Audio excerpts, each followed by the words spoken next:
Welcome back, ladies and gentlemen, and here we go into our first match, Gold to Diamond, to start things off in, well, the usual time itself. Feels nostalgic, doesn't it, Vic? We are back on a weekend day. We are back with Quarantine live, bringing it over for you from, of course, my bedroom and from where you are right now, your new bodega setup. Yeah, And my it just bodega feels setup. that. It feels like we are just back to our roots here in Quarantine. It was a full month experience though, and before we get into this match itself, what do you think about that whole month? Did you like what we did in the Quarantine tournament number 5? What's that all about actually with how we set up for this time? Well, personally, it brings out the best of the players because it gives you time to scout your opponent, prepare specific builds for the matchup, and gives you more time to practice actually. And knowing our players, for example, sila G-Boy and the other players who is like scouting their opponent, setting up practice matches, scrimmages against the people in the community with that specific race. It makes the community tighter and Mhm. it encourages the players to actually be creative and uh, Innovative, innovative, innovative. and then Yeah. it's innovative. Anyway, It's fine. yeah, like it brings out the creativity of the people na to prepare for certain Mhm. matchups, and yeah, and I like that because the community is kind of alive once again.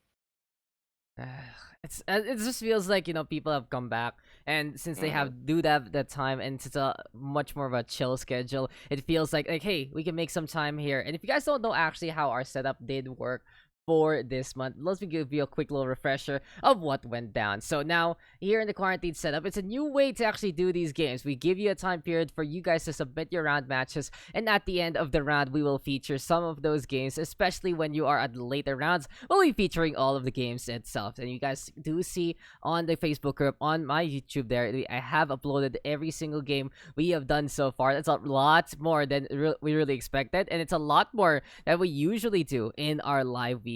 But it really goes to show, right, that if we can actually cater to the audience that is a lot more busy with what they do, Mm-hmm. then we get even more people coming on back, and it really goes to show the passion for the people, for the community, for StarCraft 2, and just this great game itself. But we are live here, the grand finals. We are on that golden day, and it seems like we are going to be getting into our first game in just a bit. But here is our initial map pool for our Gold to Diamond grand finals. Pillars of Gold to start things off, Ice and Chrome for the second one, Everdream LE for the third, Deathaura for fourth, and Eternal Empire will be fifth. Golden Wall as well as Submarine gonna get banned on out. And the first thing I notice here, Mr. Vic, is there's a lot of macro focus on the Mm-hmm. first 3 maps, which will really suit both of our players, especially our Zerg. Yeah, both of our players is really macro oriented, and especially Jomski, since we always meet in the ladder. ZVZ is filled with unit control, and he is really good with his unit control. And for Gleg, he is really a macro player. He doesn't want to cheese his way. And even though he practices in Korea, and all in Korea, all the shenanigans will be shown to you in the ladder, but he like still opting to go for that macro play. So for the first 3 maps are really macro oriented. You really notice that. And especially we have Pillars of Gold and Isochrome back to back. These are the big maps that you're expecting some big armies to begin it. And we have Hmm. seen from the semifinals that is what they are all about. It's all about that macro. It's all about seeing what is going to be going on in the first place. And it's high time to get into it. It's been a while, guys, since we've done something In a live. while. It's been a while, but hell, it's about damn time that we are going to be getting into the game. Let's go into Pillars of Gold and let's see what our two players have here in the Gold to Diamond finals. Hello, ladies and gentlemen, and welcome to game number 1 of the Gold to Diamond Grand Finals of SCPH Quarantine Tournament by 5. This is presented to you, of course, by Pure PC and Block 101. And if you guys are just tuning on in, it's a perfect time because we have just started into our set. Introducing first, here on the bottom left side of Pillars of Gold LE, he is your purple Terran. His name is eXoGLG. And his opponents Already expanding, looking through to the horizons. The macro man himself looking to shine on as a bright diamond here on our yellow Zerg. On the top right, as we do get the pause. It's been a while since we had any pause issues as well. So we'll keep it a little bit. We'll hold that intro on. And, Mr. Vic, we actually get a real pause in front of us. It's a real pause. What is this feeling? What is this feeling? Kasi yung for the replays, makikita mo lang daming chat bigla eh. Yeah. And yeah, it's good to be back in the lobby, back interacting with the players, and Commissioner Mizel actually doing commissioner things. It's really feels good to be back in this kind of setup. And yeah, I'm really excited for this game, by the way. I'm really excited too. I'm checking. Okay. I'm good with mapping. So I was being debated a little bit when we entered the lobby. It said Singapore 400 ms. Why the hell do I have 400 ms in Singapore? Now check it out with the control at F command, and it's a solid 60. But it seems like the intro boy himself, Mr. Gleg, gonna be having something issues, and we'll be waiting it out. If you guys don't know what's been going on lately, PLDT says we're gonna fix our cables today and for a few days. And there are gonna be a few issues here and there for a few people. Suspended online classes ko, pero PLDD! Ano na? Luckily, we're not sponsored by any kind of setup there. But we are sponsored though by Pure PC and Block 101. And ang masasabi ko lang sa'yo, Mr. Vic, maayos ba PC mo? Yeah, it is. Running 120 frames, stable. And syempre, I do some video editing work for the iOS Boy crew. And it renders fast, man. And syempre, hindi ako maka-render kung wala akong pure PC Fantech case. Yes. There you go. That's the perfect plug I've been looking for. And hey, as we are waiting for Gleg to figure out how his ping's gonna get a little better, hopefully it should be a-okay for him in just a bit. So we'll just let him chat it out a while, give him some privacy, and we'll get back into the game as soon as possible. But since we introduced Gleg already, what do you have about Gleg? What do you know about this guy, Mr. Malupeyt? Well, Gleg is from Team EXO. And if he wins this matchup, it's the third championship for Team EXO in the Gold to Diamond bracket. First one is Floki, Alvin, is the first EXO champion. And the second EXO champion is Phil, Sinos. And it might be the third championship for Team EXO. Team EXO produced a lot of great talents already. EXO Blazer, Ender is from Team EXO as well, and also Nux before he went to Pacific. So Team EXO is really producing great talent here in the local scene of StarCraft here in the Philippines. It's such an ingrained thing already in the PH scene. And introducing though on the top right, after some big issues have been resolved, it is our yellow Zerg. His name is Jomski.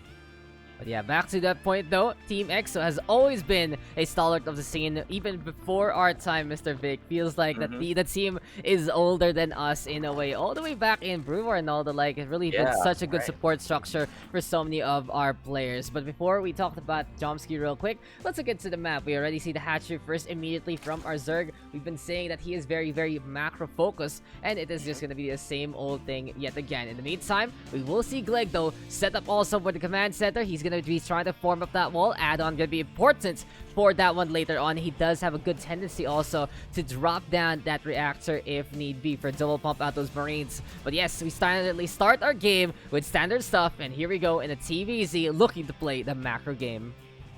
And for the play style of Gleg, he actually is a good, well-balanced player. Well, if you are coached by EXO Blazer and Phil, the top Terrans here in the Philippines, you really can expect that he has really been tutored by the best Terrans here in the Philippines that it can offer. And for the play style of Jomski, he really likes to play that Lingbane Lurker Viper against any kinds of matchup. And that is why I was talking about unit control earlier, because Lurkers are really hard to micro, especially in a TVZ. And speaking about Jomski, alam mo ba?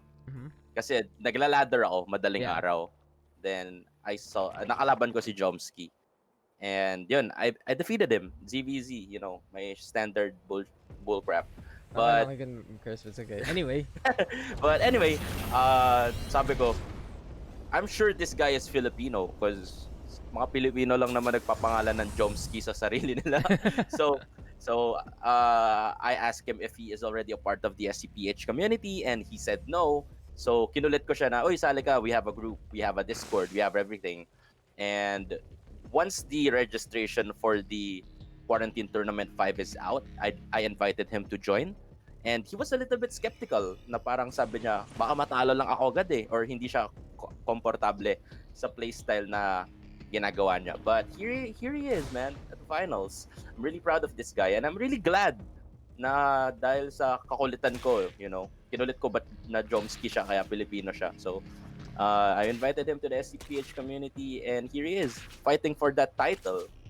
Sure. And mga bata pala ni Malupeyt, napansin ko. But what I've seen so far though is Jomski is just unrelenting with his expansions. He's going for the third base already. A while ago though, some really good Reaper control from GtD as per usual. He's been pretty superb with that for quite a while already. And in a case like this, he's trying to get his second base, and we are gonna see a lot of harassment coming the way of Jomski Scoot. Triple D fun and triple the usual amount of Hellions coming our way. It's not just 2. We're gonna be getting 6 of these already rolling on out. And we have seen actually GtD do this build before. He likes to go for that Banshee Cloak if it's possible. He puts down that Sec Lab to try and get the upgrade there. It sure slows down the Bio Ball upgrades, but at the same time, if it is unscouted and unmitigated, it does pack a really good punch. And as we said before, we do see Jomski would like to go for that Lurker Viker composition in the late game. And he has been evolving, because there were some times in the previous rounds that he was like, okay, I'm going to go for this comp, but I'm not going to be getting the Lurker upgrades. And it kind of costed him a game before, but for now, it really was just him figuring out what to really do with the composition, setting on up, and just making sure that it is just tarmac, that any kind of player that who walks on it will just die so very easily. But you know what else is dying right now? The drones here on the third base. There we go with the pull, but a really good lineup here so far from Anakti Pakuko or GtD. So though GtD gonna be backing on away. The Queens are already en masse. Good attack there from our Terran, good defense from our Zerg, both sides poking and prodding each other, as it seems like Banshee Cloak is coming our way very, very soon. Yeah, I've been a practice player of GtD, and he likes to go for this Hellion Banshee opening because it gives you more map control and more pressure. If you're going for a Liberator harass kasi, your only choice is actually pull some drones, but with this Hellion Banshee, it gives you more mobility to control and deny creep spread, harass some mineral lines, and even poke onto some queens. And that's why he likes this kinds of opening. And here he is poking again. And the thing to note also, he's not getting hampered whatsoever. And like I said before, if you are going to be going for the Hellion Banshee, your Bio Ball will be a little later than usual. And we'll be seeing it by the 8-9 minute mark instead. But for now, the harassment is pretty on point here from GtD. And the fact of the matter, he likes to double stack up these Banshees to add in and the DPS. He's going to have that cloak available as well to at least trying to get away from those queens. But already Jomski is anticipating some air shenanigans. And for now, Stimpack is going to be going online. It is going to be the assault onto the main base. It's time to raid some drones. It's time to raid some shots. And there you go already with the vessels getting the connection here and there. Queen though already trying to get in the way. Detection though, courtesy of the Spore Crawler, forcing the Queen right now to move on around. And Jomski bringing in the hurt. That Queen will be going down. Beautiful snipe there immediately. And the drones having a rest day for now. It seems like they haven't gotten the memo to go somewhere else, to go inside the detection zone, as this is just free hit after free hit. GtD is making these Banshees count and more. 11 drones already falling down. Good pokes coming in, actually, from GtD. And he is now leading in terms of worker supply. And as a Zerg, you don't want that happening. And I think Jomski scouted this actually, but still failing to react. But looking at the bottom side, a huge attack coming in from the side of Jomski. This is a sort of all-in already. And can we see what a choke point, but the Bailing's already got in, ladies and gentlemen. Oh no, SCV is dying as well, and it seems like GtD leaving the open door approach there and losing SCVs in the process. Seems like he's trying to bait it out, but if you're gonna let those Banelings roll on in with the hooks, then there you go. Damage has been done on both sides.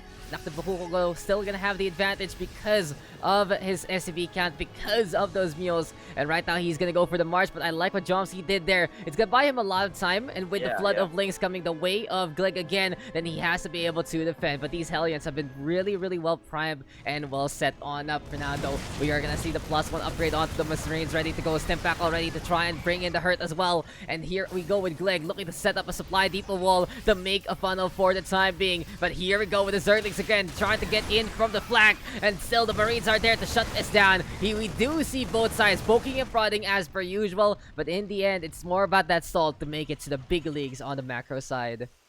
Yeah, good plays coming in from Jomski, actually doing everything to buy him more time. And I like that play from Jomski, even though it's not the most cost-efficient way to do it. He's still buying himself some precious time, because that harassment coming in from Anak ni Bakuko was really detrimental for his army growth at the moment. As you can see, late gas extractors, as he is focusing more onto the drone production once again. Kasi naghahabol na siya dito. And he needs to anticipate the 2-2 attack that would be coming in from the side of Anak ni Bakuko. And at this point, I think GtD is really controlling the pace of this game.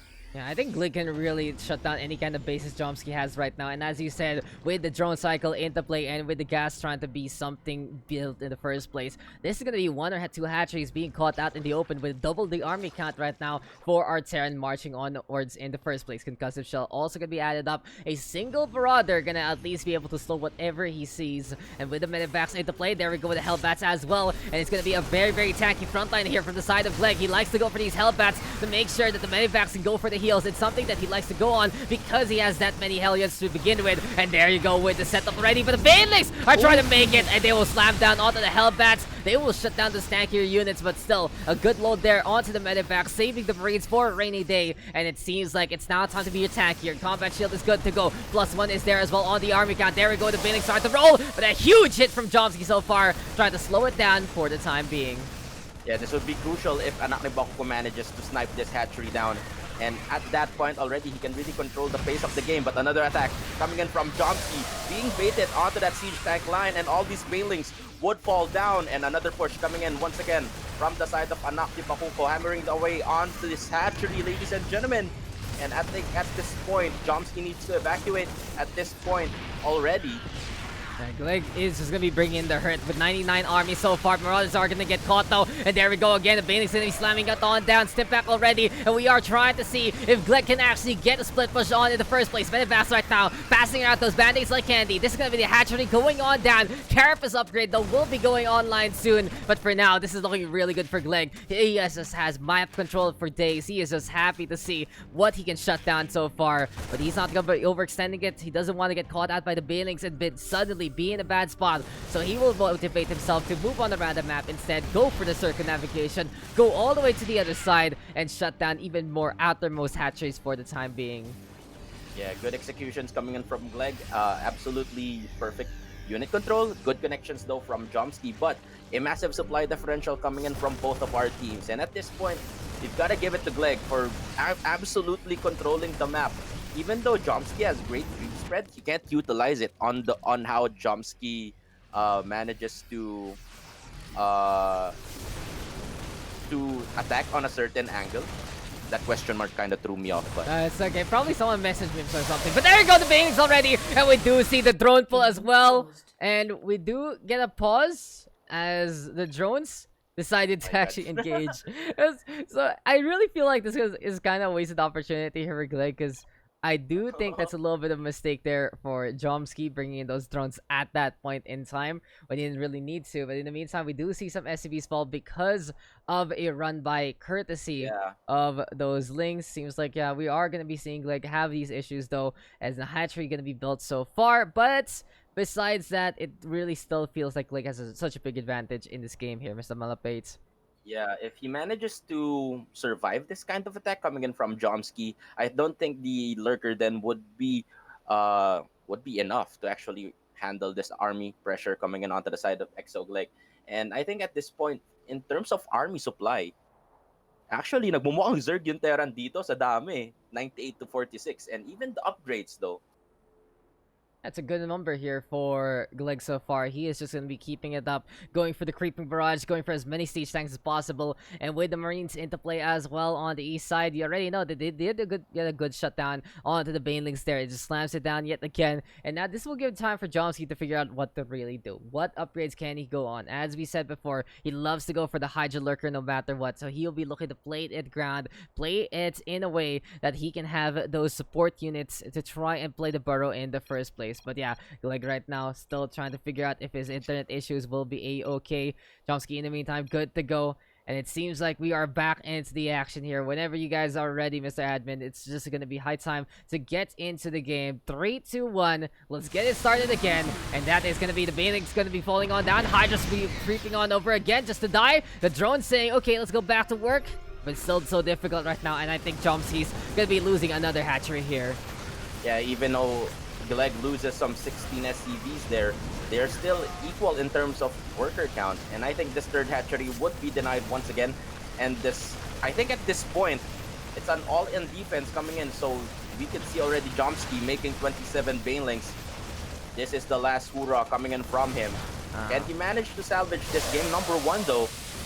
Last time Marauder gonna be in front, but he's just gonna be using those Banelings right onto a small force. Lurker gonna be into play as well. Third hatch gonna be going on down, and seems like extermination. My name is Gleg, and he's looking around a little bit more. Sees the creep tumor here, and this is just Gleg being as systematic as possible here, Mr. Malupeyt. Yeah. He is just shutting down all these bases that is on the outside, making sure he can contain that Zerg. And so far, so good. Slower play, sure, but Gleg is already at 200, and he is happy with his macro, happy with his setup, and happy with the clean-up crew that he has assembled. Yeah, I think at this point, Jomski really needs to go back to his playbook and see what went wrong on this game number 1. I think that early game harassment coming in from Gleg was really the turning point of this game. It really shook Jomski to his core, and that's why Gleg really transitioned really well, because dapat yung Zerg yung pressure in the early game with the run-bys, but with the way on how Gleg moved around the map and actually secured map control is Jomski, see Jomski yung napipilitan mag-adjust, you know. Yeah, and just the thing to note though, we did see Jomski go for the run buys and it was pretty effective. But you know what was more effective in this game?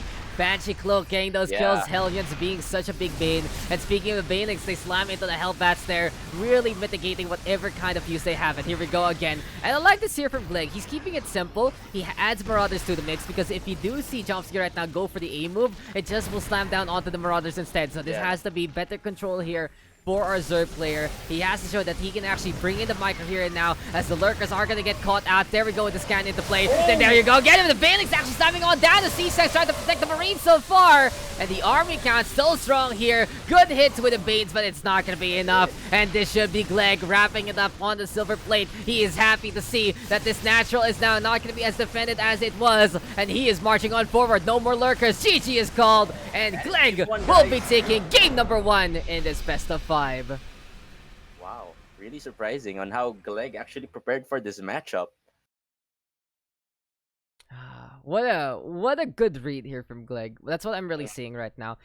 Yeah. I think the research here for Gleg has been superior. He's probably been able to watch some Jomski games and Jomski watching Gleg games. But as we see from Jomski right now, he does have this cookie cutter build that he really likes to go on. And if we do see the situation for Gleg that it's like, hey, I can actually harass you, I can actually kill your drones, then it's going to be an easier time for him to figure out what to really do, get the advantage. And even though it's a slower place by a ball, he is just making it happen. Big army, 200 makes it to the +2 to begin with. And it's a pretty solid time here at our best of 5. Game number 1 looking really good for both of our players, but Gleg just eking it out by a little bit more.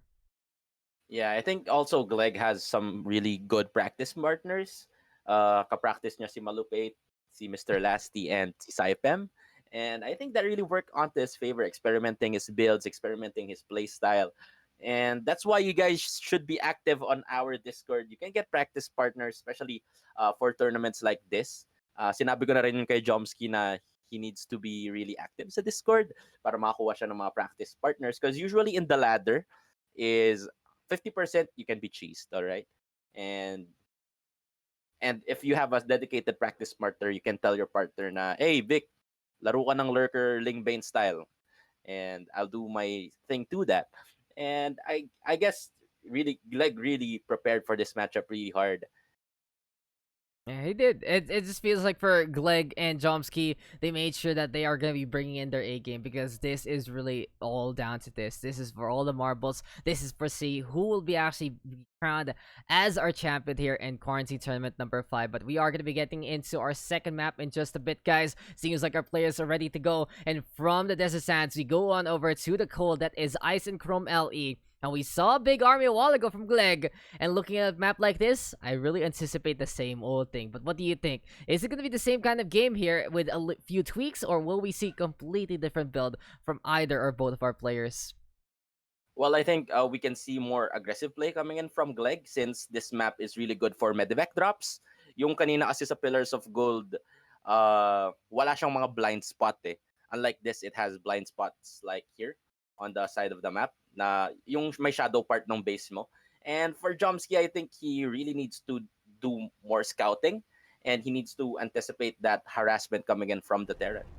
And just as we are going to be getting into the game, here we are into Ice and Chrome. A few nooks and crannies here and there. Good for the drops, good for the soul. And as you said though, Pillars of Gold, it's more of a direct drop, right? And you want to go for the speed there. This time you can be a little bit sneaky, but introducing first here on the top right of Ice and Chrome LE. He is one map ahead, and he is showing us how it's done Terran style. His name is Gleg, and he's on that purple Terran.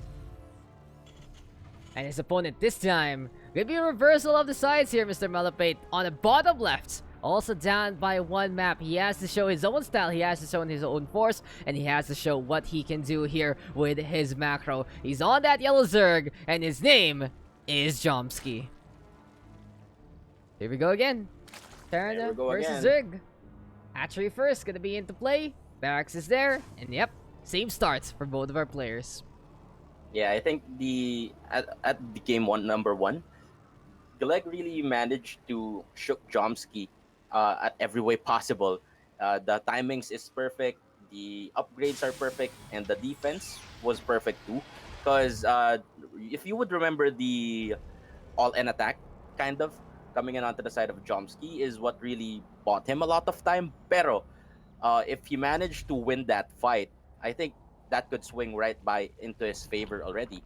But yeah, kudos to Gleg for actually defending that kind of attack from Jomski. I was really not expecting it.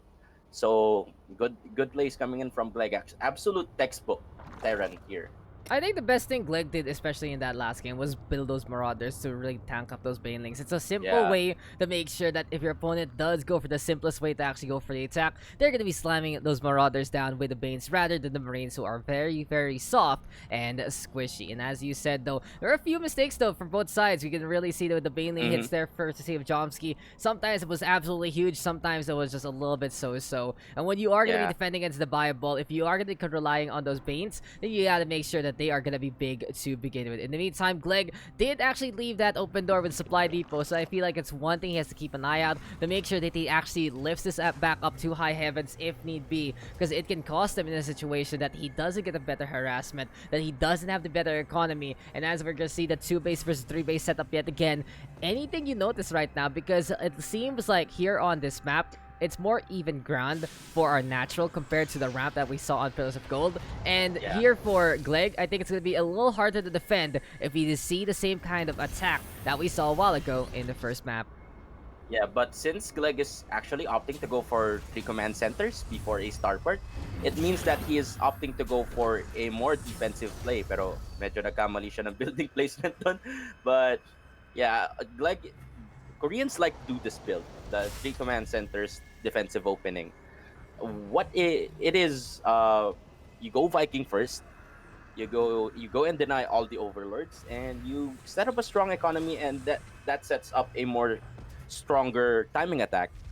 But yeah, I think it's good for this map to play defensively because it's actually built, it's actually big, and if you are all going to be doing a aggressive type of thing in this map, maraming choke points eh.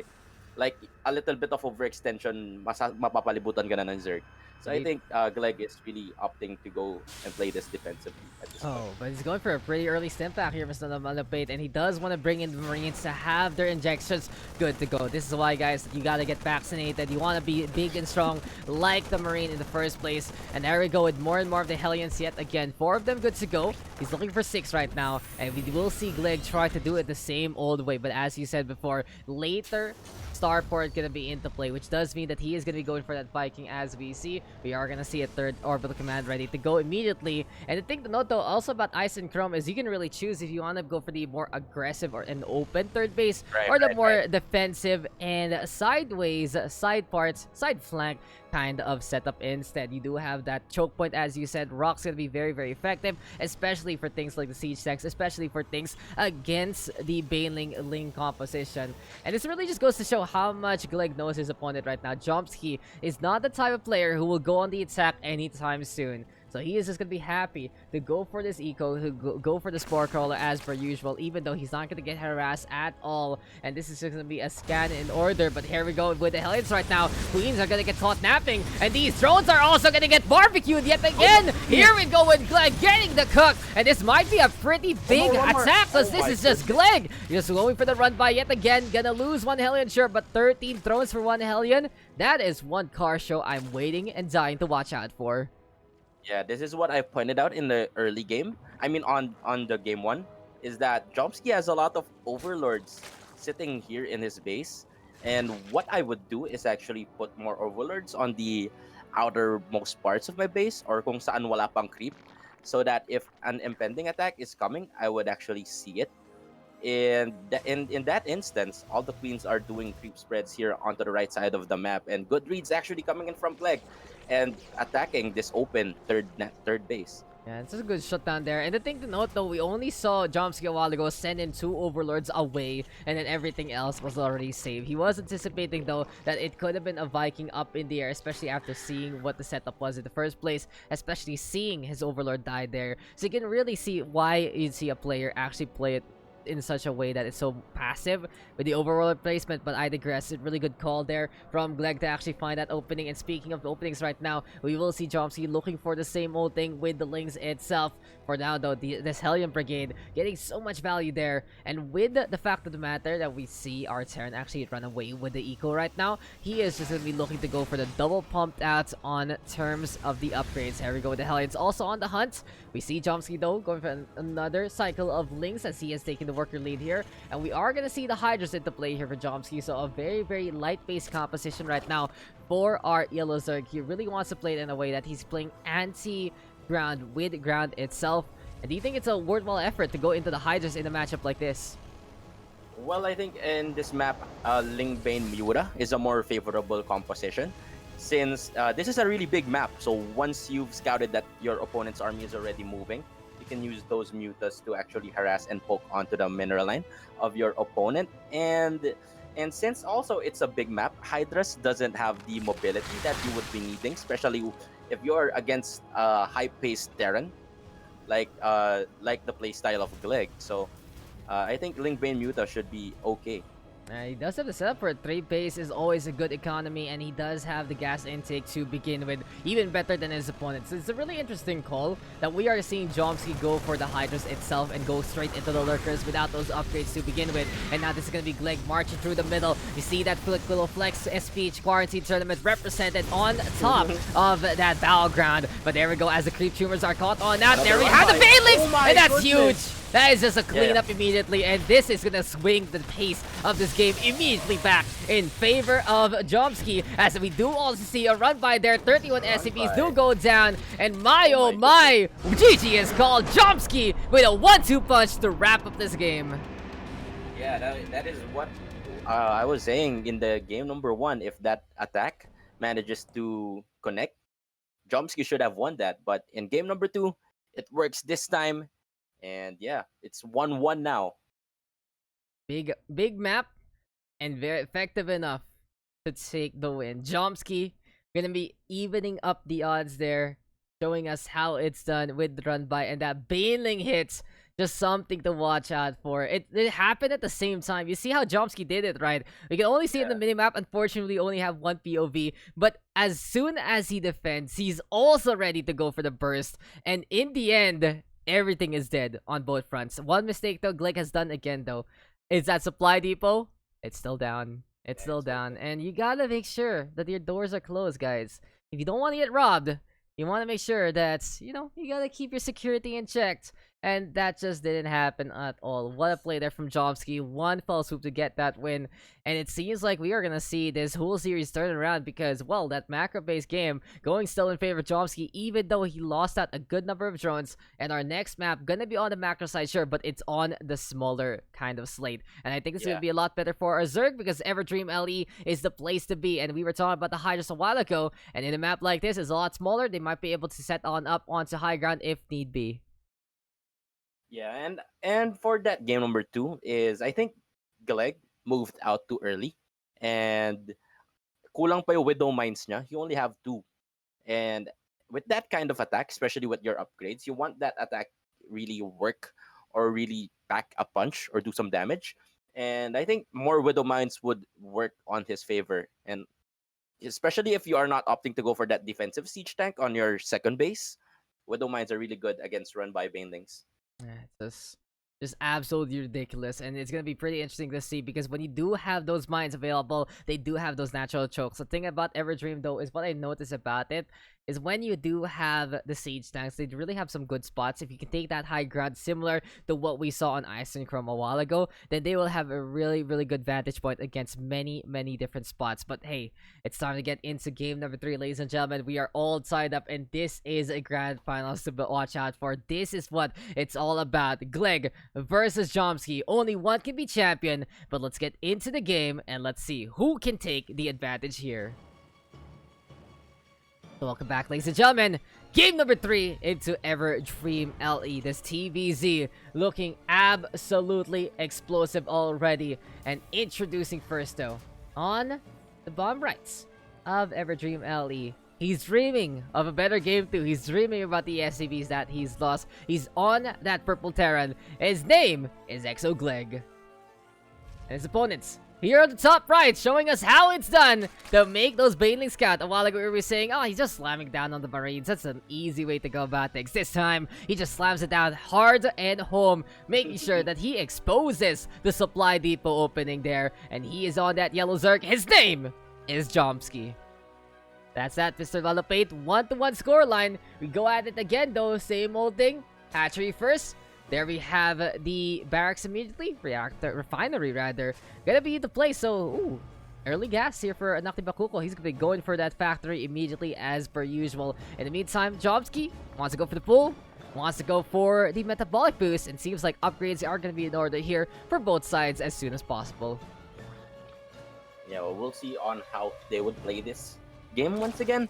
And I think what went wrong really is that GtD did not scout around his base before he moved out his main army.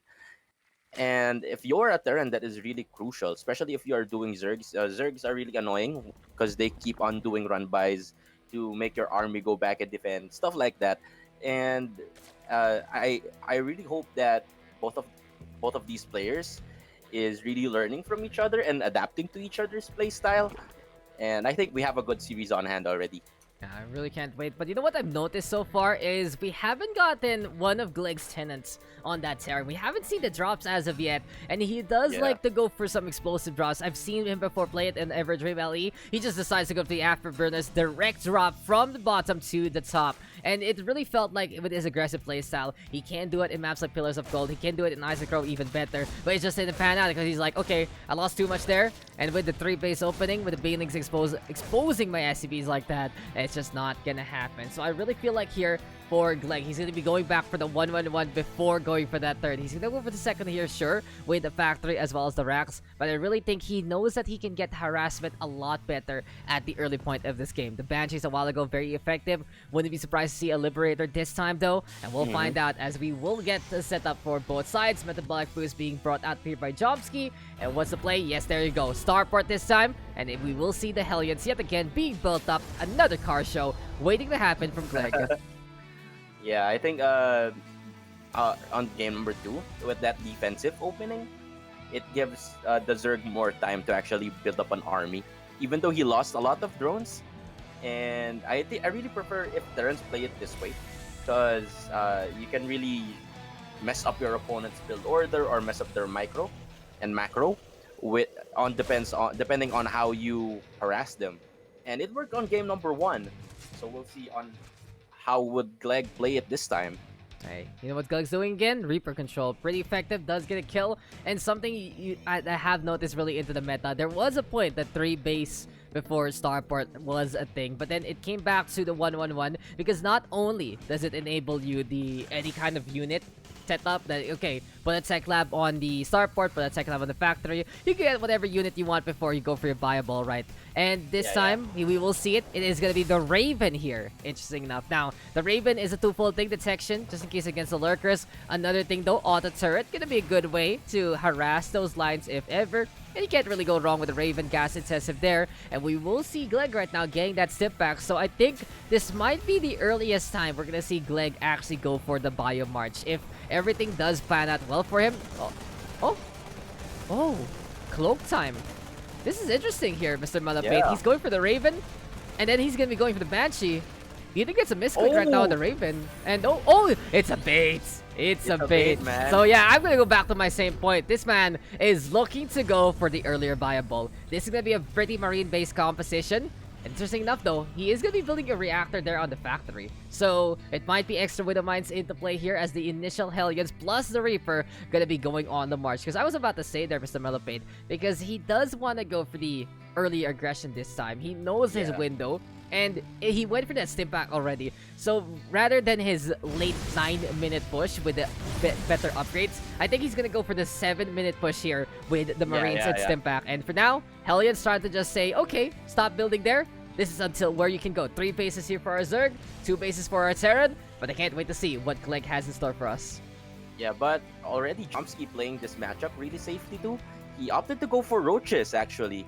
And I think this might be a roach timing push, because he already stopped droning at this point of the game. Nicole, and yes, he does. He's going for the +1. He's going for a Constitution. He's not really doing anything with the larva so far, though. He's just stacking them up and making sure that he will not get supply blocked anytime soon. But as you said, there we go. The roaches, third base right now being set up here by GtD. But in the meantime, we will see the Hellions all the way there. The range just isn't there, though. The Raven flying on the route. Supply depot now going to be going on down, and this is going to be the anti-armor into play. Problem is, though, just the matchup here itself isn't the best. Only a few Marines, one Marauder going to be trying to save the day. But here comes the roaches already anticipating too much to handle here for GtD so far. The SCVs are pulled to try and repair the bunker here, but you can see the damage being done. But Jomski marching into the natural. He's going to be hightailing it out of there and looking to get away from the bunker so far. But we will see the roaches here cornered, and even though SCVs are falling, it seems like GtD can actually defend this for the time being. Hellions right now just cooking up a storm. Marines finally coming en masse, and that was a way too close for comfort there for GtD. Jomski with a proper timing attack, and he just exposes the weakness there of going for way too many Hellions, courtesy of GtD. Yeah, but I think that was really not efficient. If you are Jomski, you wasted a lot of resources, you wasted a lot of mining time, and for what? For 11 SCVs, and while GtD is cleaning up, he goes mule printer ZZZZ, you know. That's a good point. That's a good point. I really wondered why he went straight into natural like that without cleaning up the forces. That's the only thing I've wondered there, because it's like, okay, this is very dangerous. And like you said, right, it's not really cost efficient, but behind this, he's able to get the workers. He has 51 workers right now versus 37, even though the mules are a big difference maker.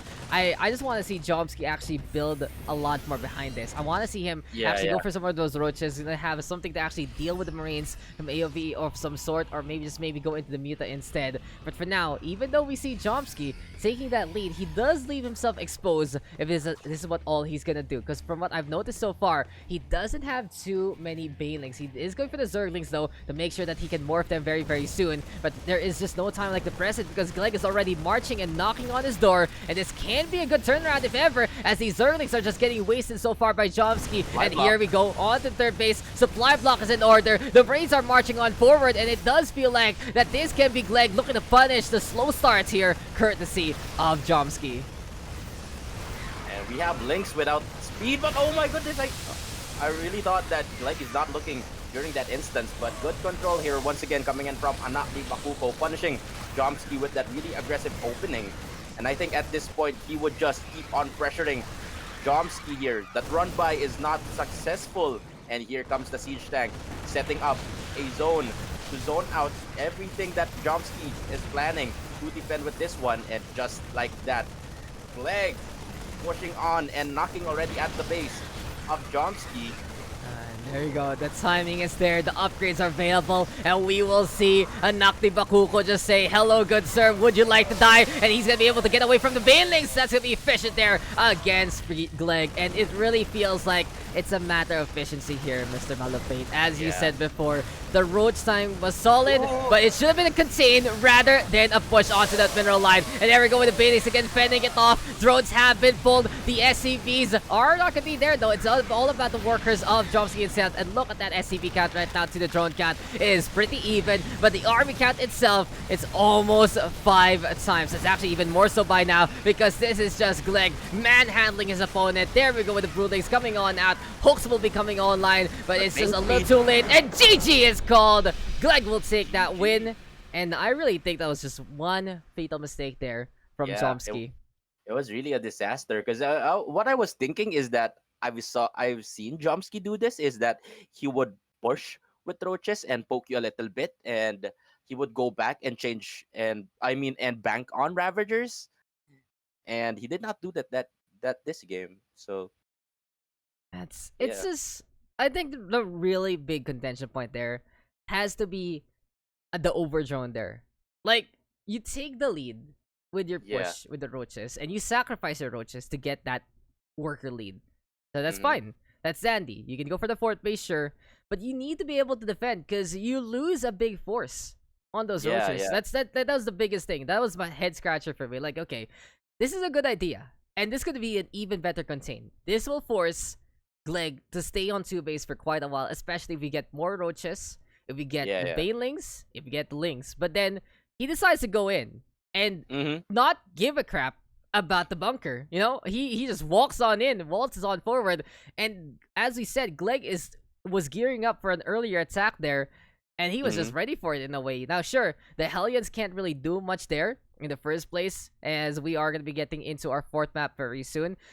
But as soon as the Marines were A-okay in the first place, as soon as everything was set up for Gleg, he just decided, okay, I guess it's time for me to push, because he still had his army. He still had the units itself, and he was just happy to actually go all the way to the other side of the map, smaller map, easier time, and the Banelings again, slamming down on the Marauders rather than the Marines. And what really was a big head scratcher for me is that you've already saw a starport with a tech lab, so it's either 2 things, right? A BC or a Banshee, and Roaches does not fare against Banshees at all. And yeah, that was a really big head scratcher for me. And at first, at the first glance, I really thought that it was a good attack because Jomski would poke a little bit and maybe transform some Ravagers and make it rain with those Biles. But yeah, we'll see on how he would bounce back on our next matchup because that really surprised us both, to be honest. Yeah, I really felt that was Jomski's to win because he would take that lead. He would be able to just continue on from there. One successful defense was all he needed, right? And he would be gearing up for a really good attack. Because the thing to note also is you bring up that star point, and he actually calls it right. That's like, nah, that's a bluff. That's not real. Yeah. And you say, right, the Roaches don't make sense against Banshee and BC. But we didn't see it at all. So he already does the 9-dimensional chess over his opponent, over us. Because he gets to call the coin flip right rather than wrong. But then suddenly you see him decide to just let it happen, let the tide come. And this is really just watching a river flow into your village. It's just, it's not going to fly. You are not going to survive. But our next map here will be Deathaura LE.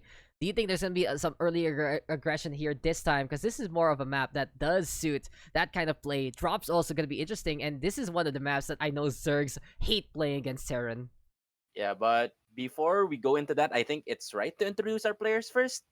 Yeah, give me a sec as we are going to be getting into the game again. Here we go, guys, into game number 4, and we'll be getting into the matchup here and now. Introducing first, here on the bottom right of Deathaura LE, it is your purple Terran. He is on match points. Yeah, he's match getting point. there, and his name is eXoGLG.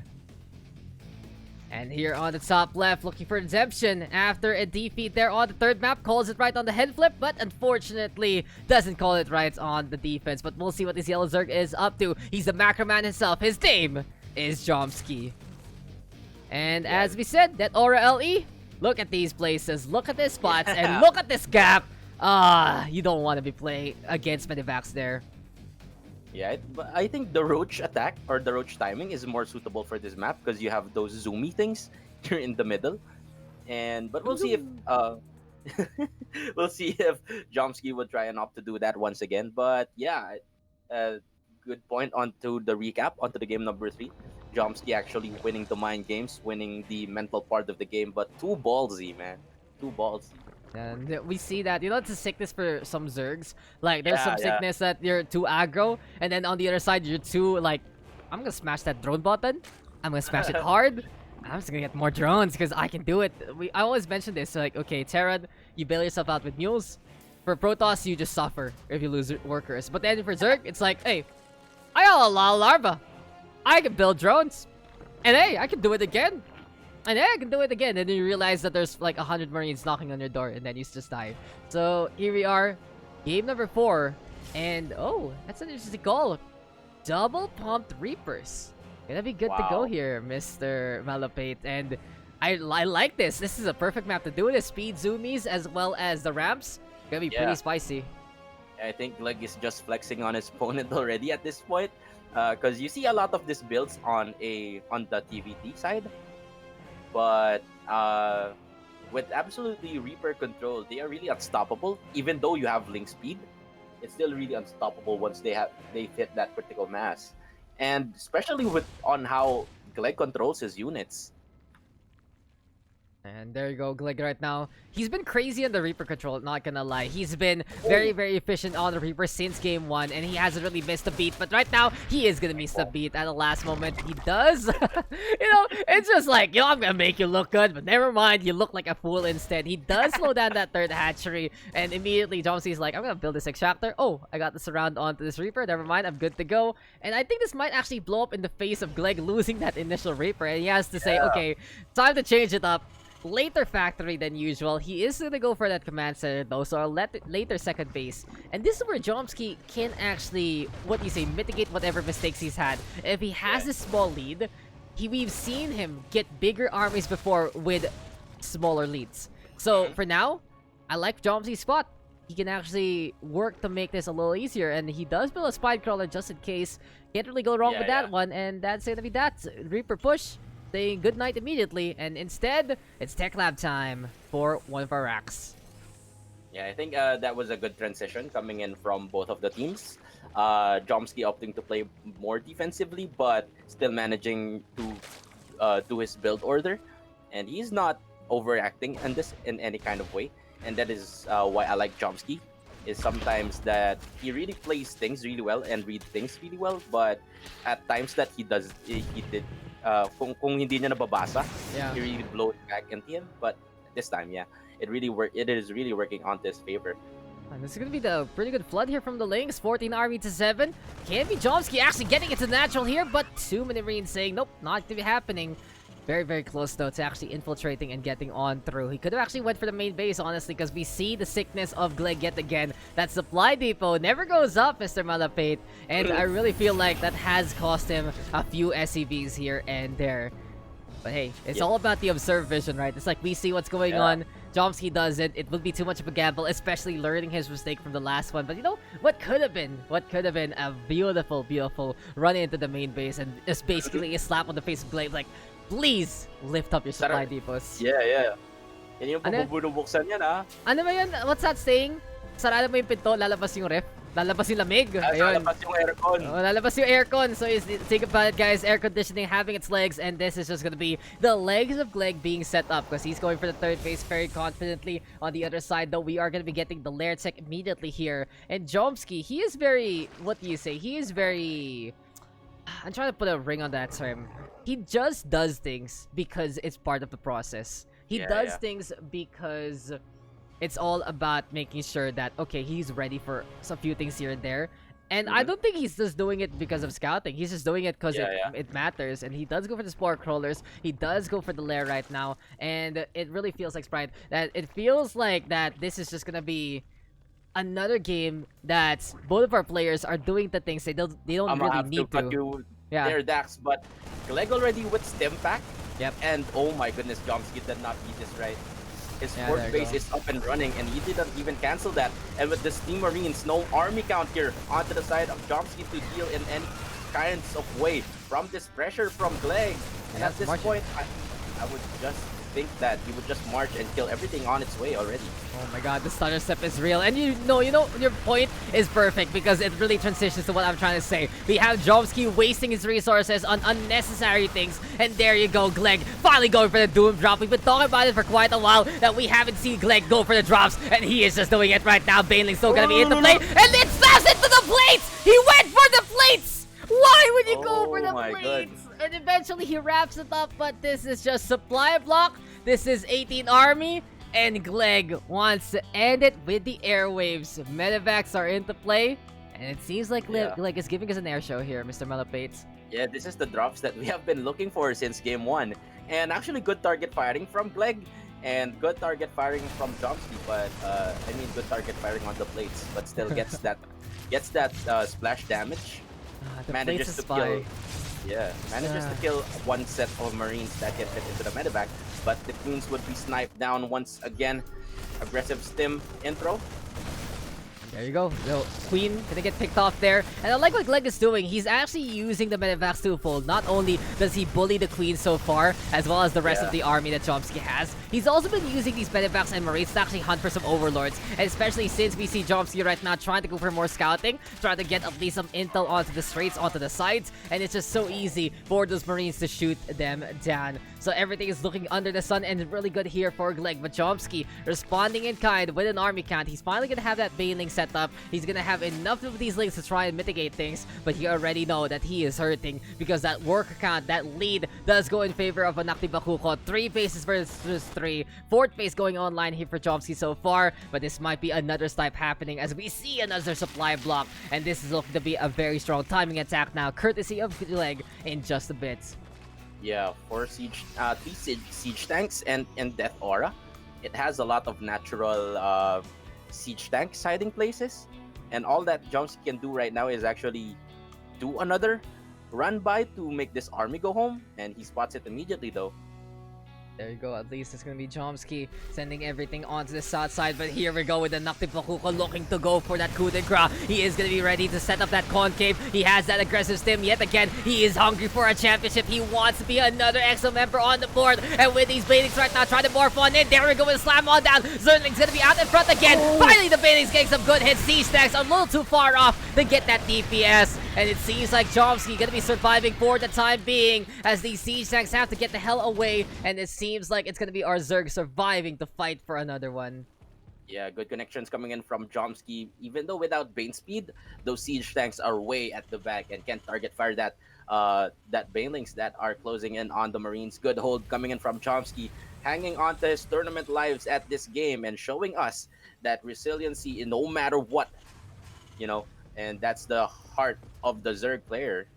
Heart of the Swarm. Just do the title drop, bud. But you know what is gonna be the heart of this setup? Sim City. My name is 5. 6 racks coming our way. So this is just gonna be absolute pressure here from GtD. He's gonna be keeping this up forever and ever and ever. And if Jomski messes up a single beat, you already know what the problem is. But I see a very, very penultimate part of the problem right now, as Jomski is gonna have so many Banelings getting the cleanup on.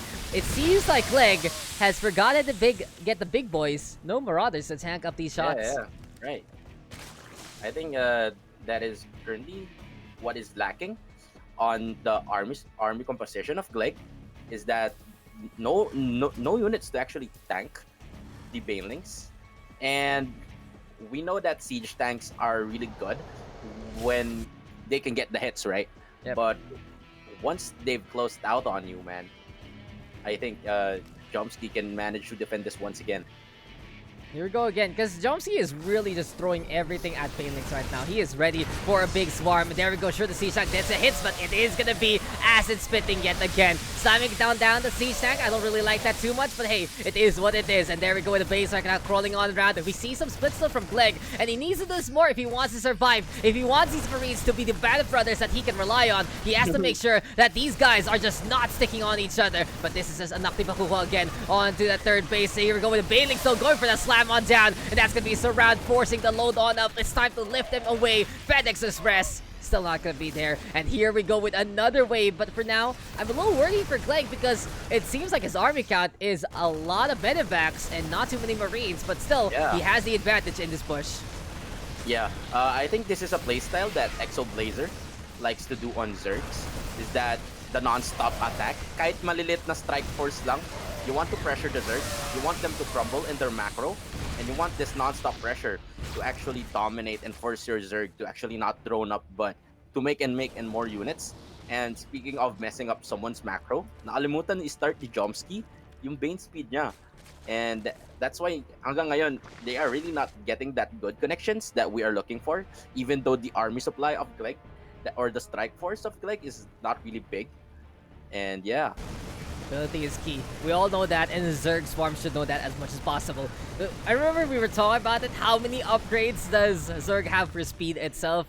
And it just makes such a big difference because Stimpack makes your legs even faster. It's like Red Bull giving you wings at the kind of leg. It's an energy drink and a half. It's just really bad stuff and it hurts you so much. But what have you seen so far for GtD though? Aggressive stim is the way to go. And he's been outmaneuvering the Banelings and the Zerglings so far. The only thing he has been doing is those splits. And if he just did that, I think this game would have been over in just the first few minutes in that initial push. But for now, here we go again with another strike force. And this is looking very, very scary. Double the army count. Marauders are going to be there. That is the concave set on up, and this is gonna be GtD looking to bring in the doom and gloom against Jomski. Can we see the survival of this base? There we have the Lynx and the Banes ready to go for another push. Finally, they are gonna start rolling on around, and there we go with a little bit of a surround, but the Banings right now circumnavigating and circumventing the Marauders, trying to get in the backline, but the siege tank set up, and this is just such a difficult straight here for Jomski.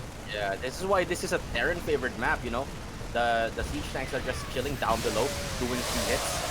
Oh my god! Oh The my flood of Banelings getting some really good hits. But the army count is still not there, Malupeyt. And I don't think Jomski can handle this anymore. You can see the pressure keeping on, keeping on. You can see the upgrades going online. And I do believe we might be seeing a champion crowned very, very soon. One more nudge will do it. And GG, well played. Congratulations. GtD is our champion for gold to diamond. After a month-long quarantine tournament number 5, he will show us the might of the Bioball. Yeah, this is the 3rd championship for Team EXO. Does Mizzle want us to do player interviews ba? Or Wow, amazing. Yeah. Good that was stuff a though. really good game. Yeah. Good stuff from Mr. GtD, and just the adjustments, just how he understood what needed to be done every single time. And it feels like that 2-base 1-1-1 setup always working out for him no matter Yeah, what. right. And I think the biggest issue right now for Jomski is he plays it so cookie cutter that he's not relying on scouting. He's just saying, okay, it's time for me to build spores. So it's like that meme. It's like, hey, it's the clock. It's time to do this. It's like, yes, Yeah. And it's just he's not ready for when GtD changes it up, and the doom drop actually becoming a doom drop because of unnecessary spore crawlers that really didn't do anything. Not of an army, not ready with the Banelings as of yet, and the aggressive stim to wrap it up. But it was really just all about learning from the experiences there, and GtD adjusting on the fly compared to Jomski adjusting per game.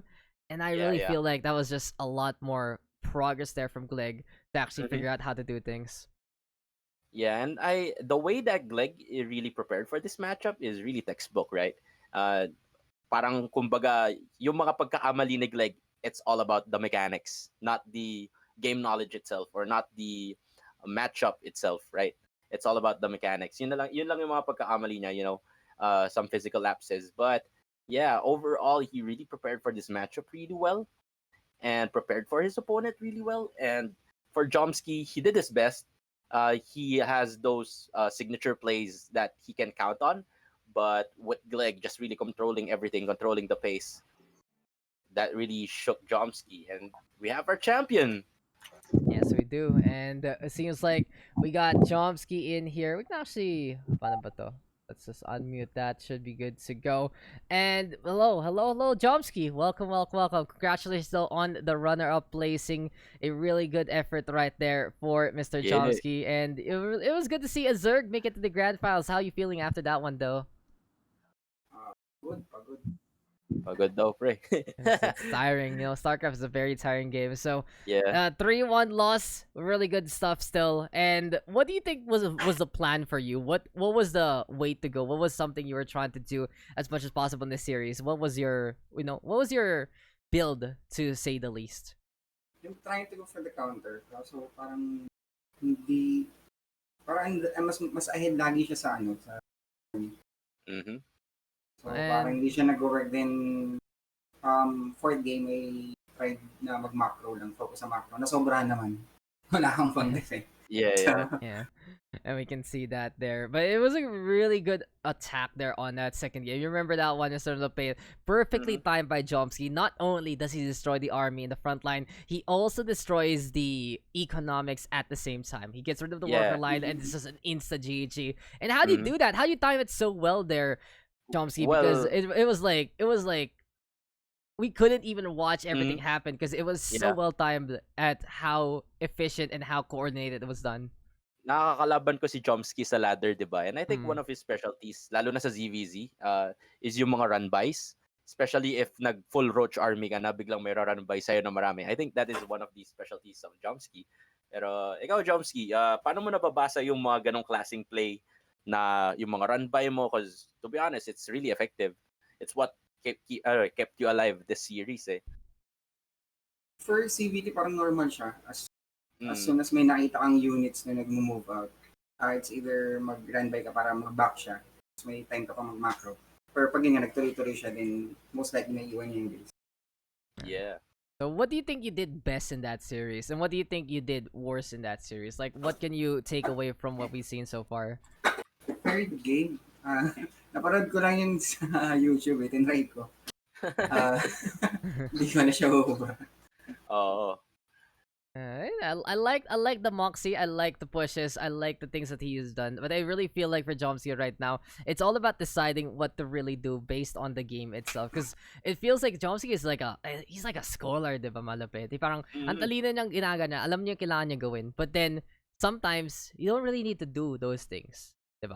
And I think that's where it also falls apart in a way. But Jomski, you did an amazing job. It's your first time here in the community and first time in the quarantine tournament, and you just blew away so many competitions, and you are the first ever Zerg in Gold to Diamond to make it this far. So you are really the benchmark for so many Zerg players because they were hard stuck in round of 16 till you came along. Okay.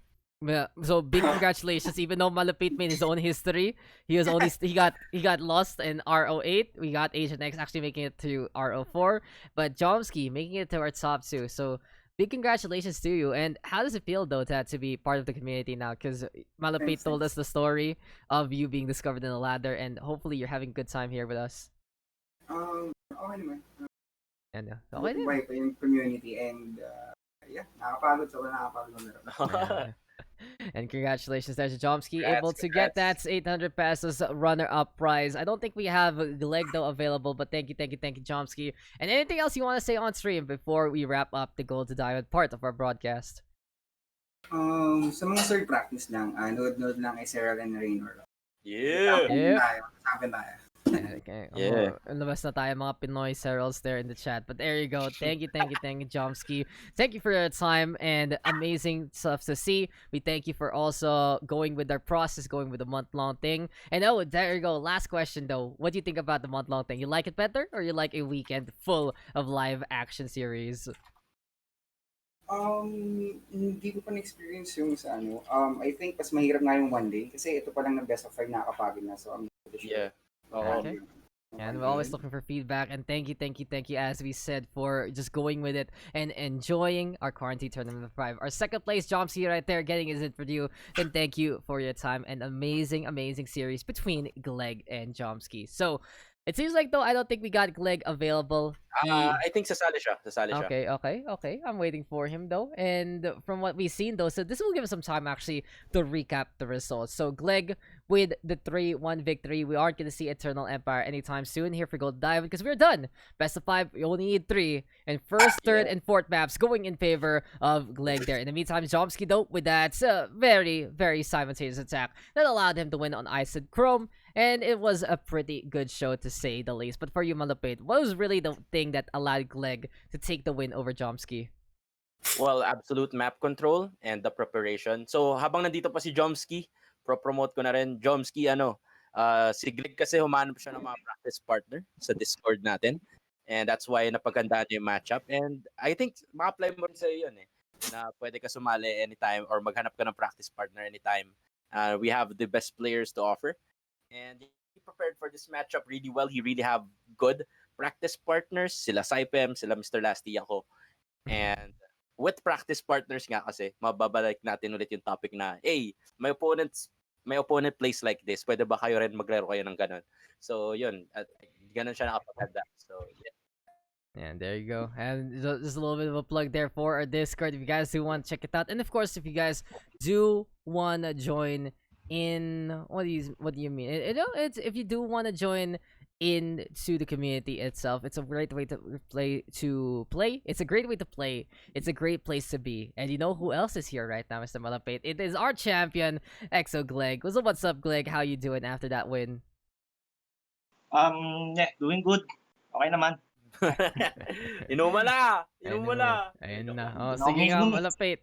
Take it away. What can you say about, what's been going on here? What can you ask to Mr. GlG? GlG, ba't ang lakas mo? Na joke lang. But how did you prepare for that matchup actually? Well, kanina ko pa binabanggit na practice partner mo yung mga Zergs dito. But going into that matchup, ano yung mga pre-practice mong builds or how did you prepare mentally and everything? Well, nag-prepare ako siguro puro ladder, tsaka nood ng BOD, nood ng VODs, nood ng GSL, nood ng replay, VOD, BOD naman. Ayun, nood ng replay, tapos yun nga, tinulungan din ako ng mga Zerg natin na kasamaan. So, ayun. And since this is the third championship for Team EXO, how did Team EXO, or parang kumbaga paano ba yung larangan nyo sa Team EXO? Like, do you guys help each other? Do you guys still talk strats about each other? Ganon? Naman, nga pala, shoutout kay Blazer kasi siya yung tumulong sa akin sa TVP, tsaka sa mental preparation. Kasi yung una, parang kinakabahan ako na baka matalo lang ako dito. Pero siya yung sa akin, parang nagpursige sa akin na kaya mo yan, champion ka. So, ayun, champion nga. Yeah, really, Blazer. Si Alvin, shoutouts din kay Alvin. Hindi lang natuloy yung TVP ko. Parang sanang strats na hinanda kaso hindi natuloy yung TVP. So, yun. Yeah, shoutouts for EXO Blazer, the coach of the Southeast Asian Games StarCraft team. And shoutouts to our champions. So, GlG, baka may gusto ko pang batiin. Saan tayo inom mamaya? Or mga shoutouts. Shoutouts sa siyempre sa kasama ko dito sa girlfriend ko. Pinapakain niya ako habang naglalaro ako. Dagdagan na rin yun. Lakas din yun. Saka sa inyo, sa buong StarCraft community ng Pilipinas. Shoutout din kay Mr. Lasty na practice kami ng TVZ niyan. Tapos sa mga Bulacan Avenue Esports, mga tao dito. Yeah. Ikaw, Daks, may tanong ka ba? I don't know. I gotta ask you, Gleg, how the hell did you just destroy anyone in your way? How do you think about the whole process and all the like, and how much do you practice with the guys? Because it feels like you guys have been sparring with each other for a very long time all throughout the month. Like just For me, siguro iniisip ko na malakas yung kalaban ko at kailangan ko mag-prepare. Yun lang. Yeah. Iniisip ko talagang malakas yung kalaban ko, masters yung skills ng kalaban ko, kahit diamond lang kami, masters yan. Yun. I prepare myself na parang, yun nga, yung isip ko palagi malakas yung kalaban ko na siyempre mananalo ako. Kaya nagpupursige ako rin, pupursige rin ako mag-practice. Oh, nagsisecret training sa Korea yan eh. And there you go, guys. Yun talaga yun eh. Practice is Ah. the best practice. Is working on hard, and it seems like it does pan out there for Gleg. At yun na talaga. 1,200 our top prize, our championship. Gonna go over to Gleg over our boy there on that. So good efforts though, of course, by Jomski. Really good debut for both of our players here in quarantine tournaments, and I cannot wait to see these guys join in the next one. And thank you guys for your time. Thank you guys for hopping in for our interview. And it is time for us to be getting into our next one here, Malupeyt. We are gonna be going over to the ZBZ that was promised. And san pa ba tayo? It's gonna be our top 2 Zergs yet again fighting for the crown of SCPH. It's Ender versus Nux coming our way very, very soon. And we will be right back, guys. Big shoutouts again to Jomski as well as Gleg for giving us a show there in the grand finals. Gleg winning it out 3-1. Congratulations to our champion, and a good effort to our runner-up there. But this has been your Gold to Diamond Grand Finals broadcast, and when we return, it's time for the big guns. It's time for Masters Plus, and we will be right back in just a bit. Stick around. This is your Quarantine Tournament number 5 Grand Finals broadcast.